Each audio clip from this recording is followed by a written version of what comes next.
What's up guys, I'm BTC, welcome back to the Respawn where I answer your questions. Today we're talking Winston's right-click ability, nerfing Widowmaker's health, and more.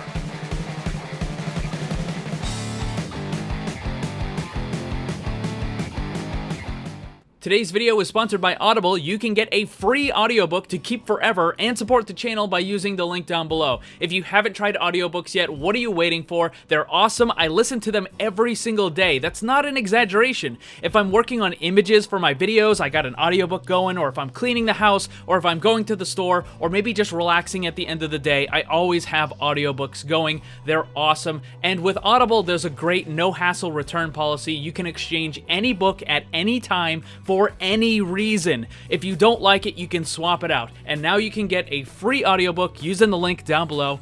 So don't wait anymore, go and try it out. Let's get started. First question of the day, do you think they'll ever give Winston a right-click ability?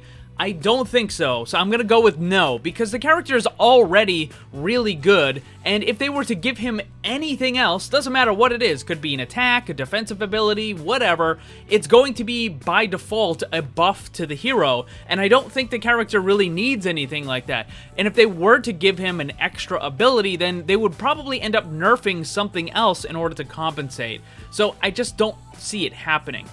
Next up, what is that timer in the upper left corner? That is the duration of the current question that is being answered. So when it fills up, it's time to move on to the next question. And speaking of, how would you make Sombra more viable in the lower bracket? I'm not really sure you can without breaking the character for the upper bracket. Sombra is kind of problematic in that she has a fairly high skill floor and a fairly high skill ceiling, meaning she can be extremely good in the upper bracket on coordinated teams who use a lot of communication. But in the lower bracket, where things are a lot more disorganized, maybe half your team isn't in voice comms, it's kind of difficult to get the maximum efficiency out of that character. And if you were to buff it in order to kind of compensate for that, what would it be? Like damage increase or increase the duration of certain abilities and stuff? And that would just make it way too strong for the upper bracket. I mean, just recently they had to nerf some of her abilities in order to try to fix some of that. So I'm not really sure you could ever have that character be fully viable in the lower bracket. Maybe she's frustrating, sure, but not really a great pick. Next up, would an ultimate that charges based off of eliminations work in the game? I don't think so. The ultimates in the game currently charge off of damage, healing, and there's also just a little overtime charge that happens for every player. But if it was to charge primarily off of eliminations, I don't think that would be good, because that would be a win more ability. Meaning that if your team is kind of having a hard time and you're not getting eliminations, then your ultimate just wouldn't charge that fast at all, right? Like, even if you're not getting eliminations and you're just doing damage, you're still going to charge your ult. But if your team just isn't getting them, then you're not going to get that charge. Whereas on the other side, who's doing really well, they're constantly getting eliminations, they're going to have that charge really fast all the time. So it just doesn't really seem like it would work that well. Now, there's another possibility of having the ultimate deal more damage or do something more based on eliminations, and even then, I don't think that would be a good idea either. There is a character in Dota 2 called Shadow Fiend that does just that. The more enemies that you take out, the stronger your ultimate gets, but the difference is with that game, there's lots of little minions that are running around, not just the player-controlled characters, so you can build it up that way. But in Overwatch, you don't have that option, so I just don't think that would really be a good idea for either of those things. Do you think a tank who provides small amounts of healing would work? Yes, but you'd have to be really careful with it. Like, it would have to be Soldier 76 Biotic Field levels of healing, right? Where it's a very small amount of healing, kind of once in a while sort of deal, and it could never, ever be even remotely close to the actual healing levels of the support characters, because then it would just cause all kinds of problems, because then you would be essentially running a third healer, right? And you don't want to do that. So yeah, but it would have to be really careful with it. Maybe you could even have something where when the tank takes damage, it provides a small amount of healing to someone that's nearby or something like that. I mean, there's other ways that you could handle it, but next up, where can I get the best merch on YouTube? Someone actually really did ask this. This isn't just me making it up. Someone did ask this. And the answer is right here. You can get an I Need Healing shirt, you can get a jetpack cat, you get an awesome Blame the Controller logo, you can wear your awesome shirt, you can get other kinds of cool stuff, and you can listen to your free audiobook from Audible. I mean, it's a great deal all around. When will Blizzard fix the character selection screen? I don't know. I've been asking for it for a very long time. Here's a screenshot. I made this over a year ago, I believe.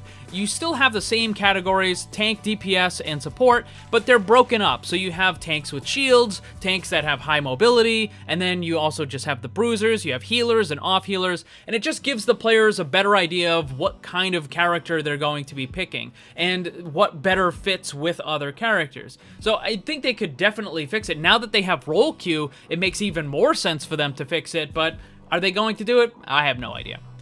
Why do so many Overwatch players play Osu, and should I try playing it? In case you don't know, Osu is a music rhythm game where you have to move the mouse around really fast, super fast reflexes in order to click on all of the different icons that are popping up on the screen. And a lot of pro players in a variety of games, CSGO, Overwatch, Dota, whatever, a lot of games all use this to warm up. Now, it does help you with your reflexes, but it's not all that great of an aim trainer itself. It's more about improving your reflexes and also just warming up before you play competitive. And that's what you often see, is they'll use this to warm up and then they go into the actual matches. Now for Overwatch, if you want to practice your aim, then I suggest using something like Aim Hero or one of those new awesome workshop maps that are available. Now, should you play it? I mean, it would definitely help. It'll improve your reflexes, and it will get you warmed up before you play the matches. But again, if you're looking for something to specifically help your accuracy in-game, there are other things that are going to be a little bit better than this. Will they ever do a hero release like Sombra's ARG? I don't think so. While there was some people that liked it initially, a lot felt that it was just dragged on for way too long, and people just got all annoyed with it. And it seems like Blizzard is doing a lot more kind of, we're going to tease it for like 1 or 2 days, maybe a week, and then they just drop it. So that's what they've been doing, and I don't think they're ever going to go back to anything like what we saw with Sombra. Should Widowmaker's health be nerfed? No. The character is already in a pretty good spot. It feels like the character is a lot more powerful than she really is, and that's just because we have Bunker and a lot of double barrier going on right now. If there was dive comp, then Widowmaker would be absolutely worthless, because the characters that counter her are going to be Genji, Winston, Diva, Hammond, those sorts of things that can pressure her in the back line. But right now, because she's given all this space in order to just attack, then you're going to see that she's more powerful. But I think one of the main issues is people keep trying to counter Widow with things that you shouldn't be using, like an Ashe, a McCree, or a Soldier 76. Those characters take, at minimum, 2 hits in order to take out the enemy Widowmaker, and she only needs 1. So you're using characters that are just bad against the Widowmaker, and I think a lot of these, well, maybe you should lower her health kind of thing, come from people that want Ashe and McCree to be able to counter Widow, and that's just not how it should be working. There's already stuff, you know, Winston, Genji, etc, etc. Those characters already exist. They already are very strong counters to Widow, so I think weakening her to give her even more counters doesn't make a whole lot of sense. Again, right now, double barrier or bunker, she's strong. If it switches to dive, she's just going to be garbage again because she's just going to get shut down so much. Do you think a hero with an ammo refill ability would be good? Well, if you're talking about just for yourself, then that's already in the game with McCree and his role. But I think this person is asking more about like a support player giving it to another one where it just instantly reloads for them, right? And I've thought about that sort of stuff with some of my own hero concepts. The problem is it would have to have some other secondary function to it, because there are a bunch of characters like Reinhardt and Diva and Sigma who just never ever need to reload, so it wouldn't do anything. And you can't have an ability that simply doesn't do anything to particular characters, right? It has to have some extra function, whether it's a damage boost or a speed boost or something else. But I don't know, I haven't really found a good way to make something like that work. If I come up with something, I'll probably put it in one of my hero concepts. And that's going to be all the questions for this week. Thank you to everyone who submitted one. Remember, I post the question card every Saturday on the community tab of my YouTube channel. And also, don't forget, you can get that free audiobook using the link down below.